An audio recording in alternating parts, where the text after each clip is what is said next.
meeting lang kami. Oo nga po. Wala na po, labas na po tayo doon. Nag-meeting po kayo. Dapat po, sinarada yung tamang mga daan. Hindi po rito sa Mabuhay Lane. Tama po ba? So parang relievo. Kita mo na kagad. Kita mo na kagad. Umapila, kita mo na kagad. Yan, labas nila. Sige. Hindi nga, kaya nga pinapapili ka na eh. Kaklap natin, titikitan natin. Para hindi, total hindi ikaw nagparada dyan. Para masisi yung nagparada dyan. Tama ba yung pinaradahan mo? Sidewalk yun eh. Ikaw ang tumampa, di ba? Sampa pa lang sir. Ikaw ang sasampa ngayon. Binigay mo yung lisensya mo. Ibig willing ka na magpatigit. Tatanungin kita, stop or tigit. Tanungin kita. Na kung saan pwede tayo magparada. Ngayon po, 2023 na, sumunod po tayo sa batas trapiko. Huwag po tayo maging pasaway. Yun lang po, salamat.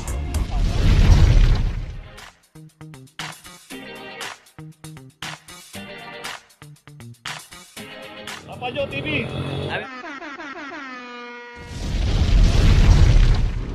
Location natin P. Margal, corner de la Puente Street.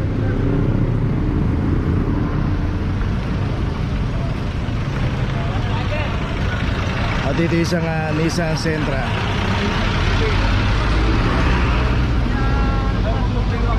Kayo, kaso pinarada nyo, nakita nyo, sidewalk yan. Sabihin mo na, tawagin mo ha. Bakit mo na yan?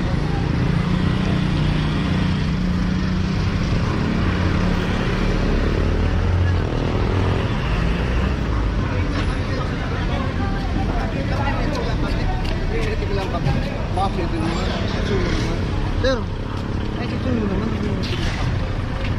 Nag-meeting lang po kami. Ay kaya nga. Susunod naman po. Kaya nga yung problema natin, dapat Meeting lang po. inayos mo natin itong parada natin. Aalis naman po kami. Aalis na rin po kami. Susunod naman po, sir. Aalis naman po na kami. Hindi ko na pwede tanggalin yan, sir, kasi nakaklap na po yan.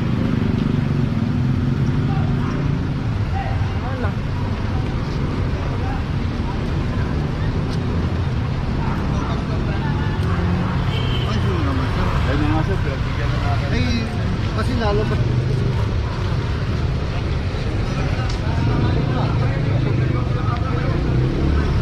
Paano yung sentral na ito, sir, ha? Susunod naman, sir. Parang Okay, may notice itong Sentra.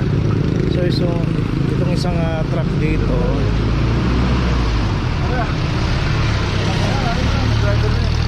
Nag-meeting lang ako. May meeting lang sir eh. Sir, may meeting lang sa loob.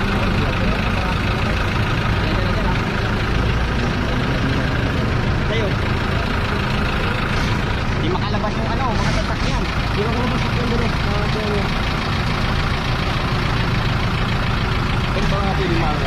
Di makalabas yung mga truck natin.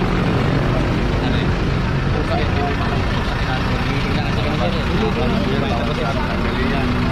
Yung matanggal na, pagkakit na ngayon, para matagal ka dito. Kasi bawal lang ito ngayon. Pero nakakatulog dito.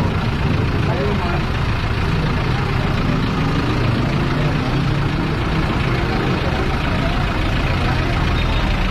Kasi po, pinag-usapan yun. Nag-meeting lang kami. Oo nga po. Wala na po, labas na po tayo doon. Nag-meeting po kayo. Dapat po, sinarada yung tamang mga daan. Hindi po rito sa Mabuhay Lane. Tama po ba?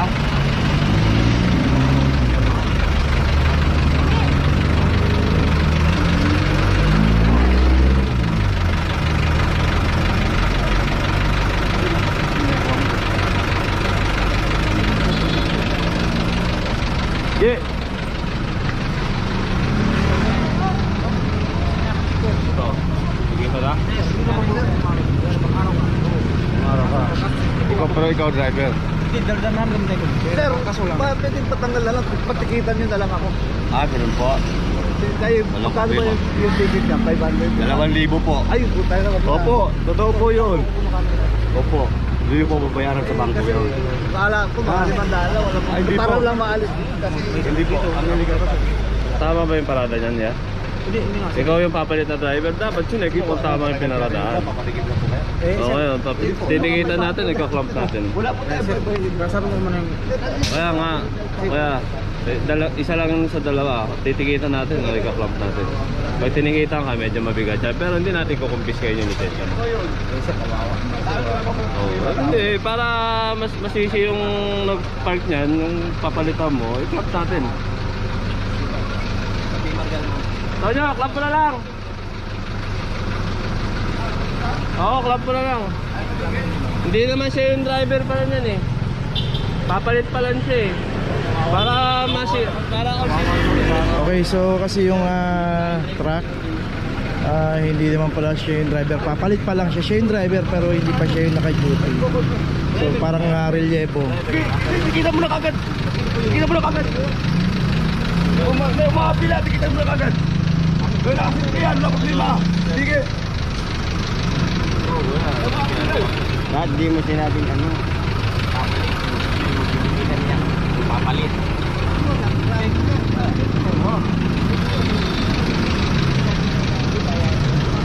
So yun, hindi sila magkaintindihan. Sa panig naman ng mga nandito, yung sa mga may-ari ng sasakyan, mga driver ng sasakyan na kakaturuan sila na dapat kaya nga pinapapili kita eh. Kaklap natin, titikitan natin. Para hindi, total hindi ikaw nagparada dyan, para masisi yung nagparada dyan. Tama ba yung pinaradahan mo? Sidewalk yun eh. Diba? Pag ikaw papalit, iti-check mo kung nasa tama yung pinaradahan. Ha? Kaya nga kuya, wala naman tayong problema dun sa nag-meeting kayo eh. Ang problema natin, bawal yung pinaradahan. Diba araw-araw kami dumadaan dito? lang po na lang.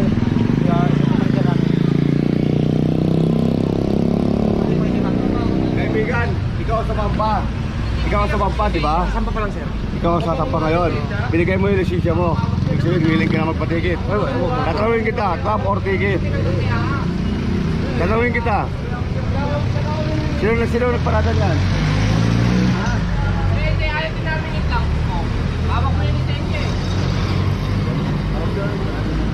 Ano? Ticket or club? Tatanungin kita. Por favor, para sa'yo.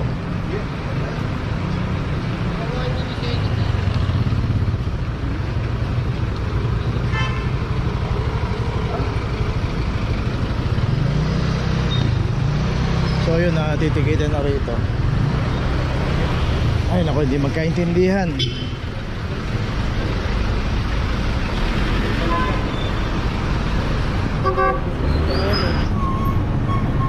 Pwede i-claim kasi service.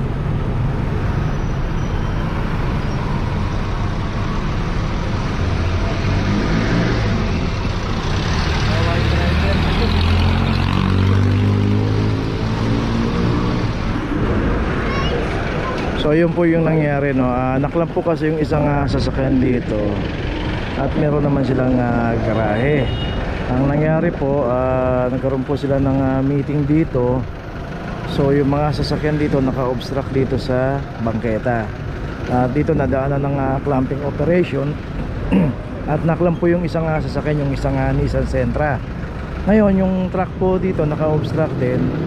At yun nga, yung driver kasi dito parang magpapalitan pa lang sila. So yung nagparada nito yung isang unang driver, so wala na ata yun, mga naka-out na. So yung kaninang kausap na lalaki, yun yung driver, yung tinitikitan niya yung lisensya niya yun. At yun nga, inabutan niya lang dito at siya yung kapalitan ngayon. Kaso parehas kung naka-obstruct kasi yan, nandiyan, inabutan din po ng clamping operation, nandiyan na po yan. Kaya ang mangyayari na lang dito, pinamili naman sila kung clamp na lang o ticket. So hindi rin makapag-desisyon pare-pareho. At yun nga, nauwi rin sa tikitan. So itong truck na to, yung may driver na lalaki, so natikitan yung lisensya niya. Yung isang sasakyan, naklam na lang dito. So ganoon na lang po, pagka meron po tayong mga sasakyan, nasa company tayo, meron pa namang garahe, pasok na lang muna natin hanggang hindi pa gagamitin. Ngayon kung gagamitin na natin, lalabas na tayo, saka na lang natin ilabas. Kasi dito po sa kahabaan ng Pimargal, Mabuhay Lane at clamping zone area po ito. Dito po kasi pagka sino po yung aabutan at naka-obstruct yung sasakyan natin at walang driver, makaklamp po talaga. At the same time pwede ring matikitan. So dito yung case dito, isang naklamp at isang natikitan. So ngayon yung policy ngayon sa paninikit ng lisensya, hindi na po kinukumpiska yung lisensya. Babayaran po natin yan. Meron pong dina-download ata doon sa apps ng Go Manila, or pwede po tayo magsadya sa City Hall, may machine po doon at pwede rin doon magbayad. Mangyari lang po, ang lisensya raw po, pagka sa beses ka pong natikitan o nahuli, meron pong parang penalty yan, hindi ka makakapag suspendido po yung lisensya natin, hindi natin magagamit.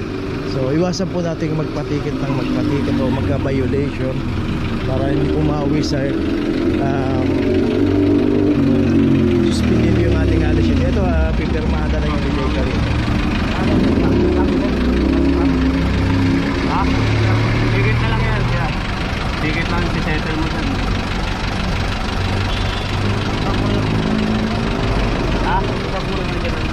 Hindi, ikaw pipirma yan o. Hindi, ang tanong dyan kuya, pipirma mo, hindi. Walang problema kung hindi mo pipirmahan. I-update lang.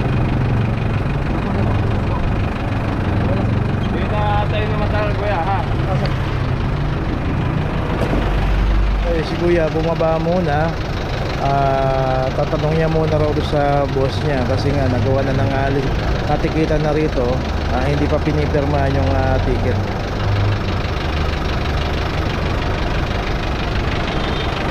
So yun, bumalik kasi kuya, ito pipirmahan na.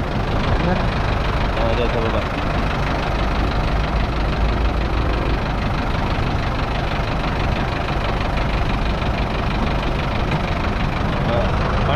Ay 10 working days to kuya ha, babayaran mo sa online, pwede mo rin punta sa City Hall. Balik siya ng 10 araw ha. Oh. May cellphone ka? Picture mo to, dito mo pwedeng bayaran yan. I-download mo, mag-register ka kung kaya mo.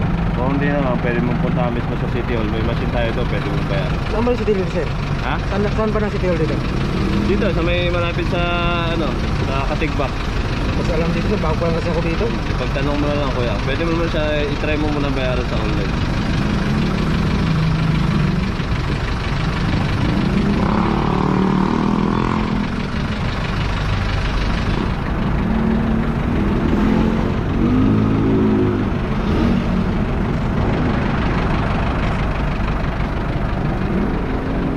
Okay, so tuloy na po tayo. So ganun lang naman yung proseso pagka matitikitan tayo. Pwedeng magbayad tayo sa apps or pumunta tayo sa City Hall. May machine po doon na para makapagbayad. Okay, tuloy na po tayo. Okay, nandito na ngayon tayo sa opisina ng clamping sa impounding dito sa Central. Dito na po nagtatapos ang ating vlog. Maraming salamat po sa mga subscriber, sa mga viewers, sa mga napadaan po sa ating channel. Maraming salamat po sa mga suporta nyo. Sa mga hindi pa po nakakapag-subscribe, subscribe na po tayo mga kabayan. Maraming salamat po. Mabuhay!